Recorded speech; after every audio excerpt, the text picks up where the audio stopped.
Вы смотрите «Актуальное интервью», в студии Надежда Саханская. Здравствуйте. Кафедра восточных языков и регионоведения Института зарубежной филологии регулярно проводит мероприятия, посвященные китайскому Новому году. Как проходит мероприятие по знакомству студентов с культурой и традициями Китая, мы сегодня и поговорим. Наша гостья в студии Елена Руфова, доцент, заведующая кафедрой восточных языков и международных отношений из ФИР Северо-Восточного федерального университета.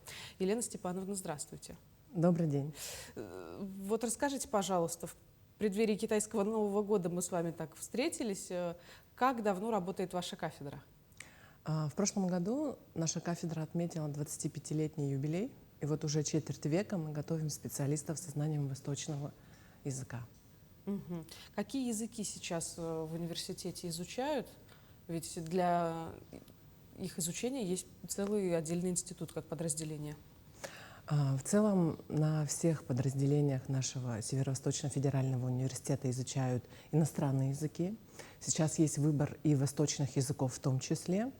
Конкретно наш Институт зарубежной филологии и регионоведения, конечно, готовит специалистов со знанием европейских языков, это и английский, и французский, и немецкий языки, а также наша кафедра специализируется на подготовке специалистов именно с восточным языком, восточного направления. Это китайский язык, корейский язык, японский. И у нас есть даже вьетнамский язык в качестве второго иностранного языка. А какие, вот если говорим о восточных языках, наиболее популярны? Ну, в последнее время наблюдается, конечно, системный спрос на специалистов со знанием китайского языка. Во всех направлениях, не обязательно в преподавании или в филологии, практически на всех уровнях предприятия сейчас привлекают специалистов со знанием китайского языка для обеспечения логистики, скажем, и разных других направлений. Ну и в целом же такой разворот прошел на отношения, на укрепление отношений России и Китай. Наверное, ваш университет тоже принимает какое-то участие, хотя бы, например, в обучении студентов. Да, конечно. Мы с Китаем, с образовательными учреждениями Китая сотрудничаем достаточно продолжительное время. Существуют как обменные программы для наших студентов, существует, конечно же, научный обмен для преподавателей и ученых, а также в целом есть даже программы, которые готовят специалистов по программе сетевого образования, то есть они могут одновременно учиться и в китайском вузе, и у нас в СВФУ. Есть же еще и перекрестный год. Да, этот год он объявлен перекрестным годом в сфере образования в России и Китае, и достаточно много мероприятий проходят именно в рамках празднования этого года. Например, мы на кафедре проводим достаточно много воспитательных мероприятий для наших студентов, а также наши студенты участвуют и в научных мероприятиях, которые приурочены к празднованию этого года. Угу. Какие мероприятия запланированы? Ну, если рассматривать ближайшее время, то 17 февраля вот мы отмечаем Восточный Новый год. Это праздник семейный в первую очередь. И для наших студентов проводятся различные мастер-классы по иероглифике, скажем, да, по каким-то традиционным искусствам, по завязыванию узелков, по изготовлению фонариков, что символизирует, да, в целом Восточный Новый год. И, конечно, устраиваются конкурсы. Да, это на устное выступление, на ораторское мастерство. И в целом лекции проходят для наших студентов. Угу. Ну а вот после завершения учебы кем ваши студенты могут стать? Потому что, я думаю, у них спектр деятельности довольно широкий. Вы правы, ведь направление филология, преимущество направления филологии и лингвистики в том, что у выпускников достаточно широкий спектр трудоустройства. Кто такой филолог? Филолог, в первую очередь, это тот, кто работает с текстом.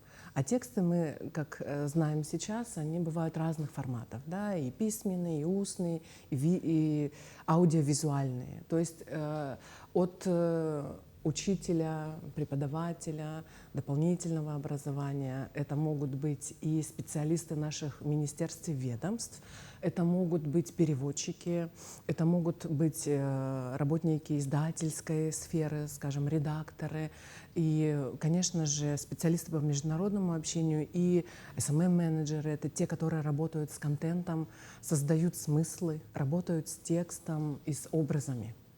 Но у вас же зарубежная филология, то есть тут можем говорить и о международных отношениях. Конечно, да. Наша кафедра как раз-таки развивает новое направление, как международные отношения. Ну, не сколько новое, сколько продолжает.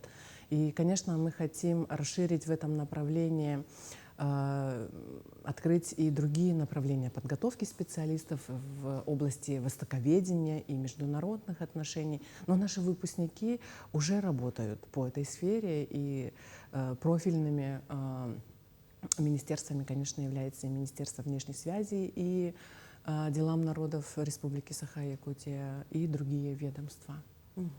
Ну, давайте тогда поговорим о новых образовательных программах. Все-таки переходим от болонской системы образования мы уходим.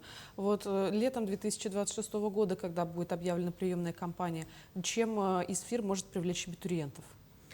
Но вообще стратегический курс России на развитие отношений со странами АТР, он создавал такой системный спрос на специалистов восточного направления. Но в последнее время остро ощущается необходимость именно квалифицированных специалистов с педагогическим образованием. В этой связи в этом году мы открываем новую уникальную программу подготовки бакалавров. Это направление педагогическое образование, которое готовит учителей восточных языков с двумя профилями. То есть это будет учитель китайского и корейского языков. Достаточно уникальная программа, потому что в основном, конечно, бывает связка европейский язык плюс восточный язык, но действительно это будет такой уникальный опыт и новый опыт подготовки таких учителей. И это связано, конечно, с востребованностью. В республике сейчас около 30 школ, где преподается китайский язык, а в Якутске, допустим, это уже 10 школ. И школьники принимают участие, ну, скажем, вот недавно прошел региональный этап Всероссийской олимпиады школьников. И 11 человек приняло участие, и каждый год, ежегодно, есть участники, которые показывают уже стабильно высокие результаты. И в целом это, конечно, результат работы учителей в школах, которые готовят этих учеников. И впоследствии они могут даже выбрать сдавать ЕГЭ по китайскому языку. Даже так? Да. Давайте тогда поговорим о том, что касается поступления на кафедру. Помимо ЕГЭ по иностранному языку, что нужно сдавать еще и какие баллы необходимо получить? Ну, конечно, на самом-то деле на направление педагогическое образование и филология требуется сдать ЕГЭ по русскому языку, по иностранному языку и по обществознанию. Но есть еще выбор. Вместо обществознания можно выбрать, допустим, литературу или историю. И на самом-то деле у нас на сайте нашего Северо-Восточного федерального университета все достаточно подробно представлено, и новая информация, и актуальная информация, она всегда доступна для любого абитуриента и желающего. Причем надо отметить еще, что преподаватели, которые преподают иностранные языки, они же занимаются не только студентами своими подопечными, но и на других факультетах, как основа такого классического образования, тоже проводятся пары там по французскому, немецкому, английскому языкам. Да, Ну, да. плюс еще восточный язык. Да, да. Сейчас и всегда преподаватели иностранных языков преподавали не только в нашем институте. Есть кафедры, которые обеспечивают преподавание иностранного языка и на других подразделениях. Угу. Ну, а теперь вернемся к китайскому Новому году, который на следующей неделе же уже будет, да? Какие мероприятия обычно проводятся в преддверии такого вот праздника, события? Но в первую очередь это само предвкушение этого праздника. Студенты начинают украшать не только аудитории, но и коридоры, да, учебного нашего заведения. Одним из символов такого китайского Нового года, восточного или лунного Нового года, являются фонарики, красные фонарики. Значит, и, конечно же, надписи с пожеланиями счастья. И это учит студентов не просто красиво писать иероглифы, пожелания, но, конечно же, учит определенным традициям. И в целом ощущение праздника, оно сплачивает и мотивирует студентов узнавать какие-то новые факты о том, как отмечают, что нужно есть, какие желания или какие подарки дарятся в этот день.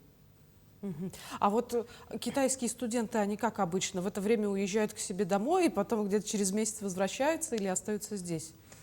Но это зависит от того направления, где учатся китайские студенты, но в целом у них такая возможность есть.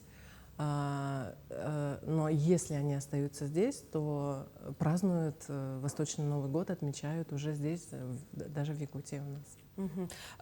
И о программе обучения китайских студентов тоже хочу вас спросить. Знаю, что на филологическом факультете СВФУ, например, есть направление подготовки русский язык как иностранный. Может быть, есть какое-то взаимодействие между структурами?